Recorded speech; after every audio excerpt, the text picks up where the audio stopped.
যে বললো যে আপনি সরকারের প্রধান হবার দায়িত্ব গ্রহণ করেন। কাজে আমাকে তো কষ্ট করে দল করে আসার কথা না, আমাকে তো আগেই এই সমস্ত কাহিনী শুরু হওয়ার আগেই বলছে যে আপনার কাছে আমরা দিলাম এটার বাংলার মসনদ আপনার হাতে, আপনি এটাতে বসেন। আমি বললাম যে না, আমি তো বলবো না, আমি তো রাজনীতি করি না, আমি তো রাজনীতির মানুষ না। এবং এটা সহজ কথাই হলো না। এটা ওনারা 7টার দিকে আসলেন, রাত 12:30 পর্যন্ত এই আলাপ চলতে থাকবো। বারে বারে নানাভাবে আমাকে বোঝানোর চেষ্টা করেন। ছোট্ট একটা বাসা তখন গ্রামীণ ব্যাংকের কম্পাউন্ডের ভেতরে, এর ভেতরে তারা বসে আমাকে বারে বারে নানা ভঙ্গিতে আমাকে বোঝানোর চেষ্টা করছে, কখনো ভয় দেখাচ্ছে, কখনো উৎসাহ দিচ্ছে, কখনো দেখাচ্ছে যে না এটা এটা মস্ত বড় সম্মানের বিষয়, ইত্যাদি ইত্যাদি। আমি প্রতিবারই জবাব দিচ্ছি যে না, আমি এই দায়িত্ব গ্রহণ করবো না, এই দায়িত্ব গ্রহণ করার কোনো উৎসাহ আমার মধ্যে নাই। কাজে ওইভাবে চলে গেছে। তারা যাবার সময় বলে গেল যে আমরা আবার সকাল 7টার সময় আসবো। তা আমি বললাম ঠিক আছে, 7টায় আসেন, যতটাই আসেন ইয়ার ওয়েলকাম, আপনি যখন আসতেছেন আসবেন, তবে জব একই জব পাবেন, জব ভিন্ন হবে না।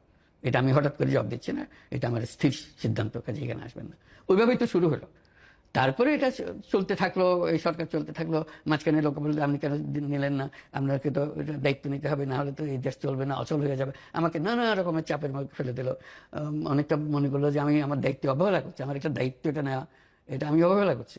আপনাকে রাজনীতিতে আসতে হবে, আপনাকে এই দেশের এই রাজনীতিকে সঠিকভাবে পরিচালনার চেষ্টা করতে হবে। সেই কারণে আমি আচ্ছা ঠিক আছে, আমি বললাম যে বাবা ঠিক আছে, আমি একটা দল করার চেষ্টা করব।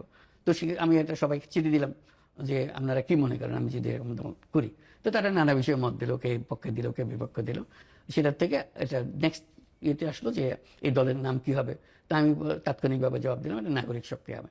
এই নাগরিক শক্তি এই 10 সপ্তাহ শুরু হবে আমরা করব থেকে শেষ যেদিন বললাম যে আমি রাজনীতিতে নাই, আমি রাজনীতি করতে চাই না, ওখানে শেষ। এই 10 সপ্তাহের জন্য সারা জীবন আমাকে এখন সাফার করতে হবে। কেন আমরা সিদ্ধান্ত নিয়েছি যে সর্বজন গ্রহণযোগ্য আন্তর্জাতিক খ্যাতিসম্পন্ন নোবেল পুরস্কার বিজয়ী ডক্টর মোহাম্মদ ইউনূসকে প্রধান উপদেষ্টা করে অন্তর্বর্তীকালীন সরকার গঠন করা হবে এবং ডক্টর মোহাম্মদ ইউনূসের সাথেও আমাদের কথা হয়েছে।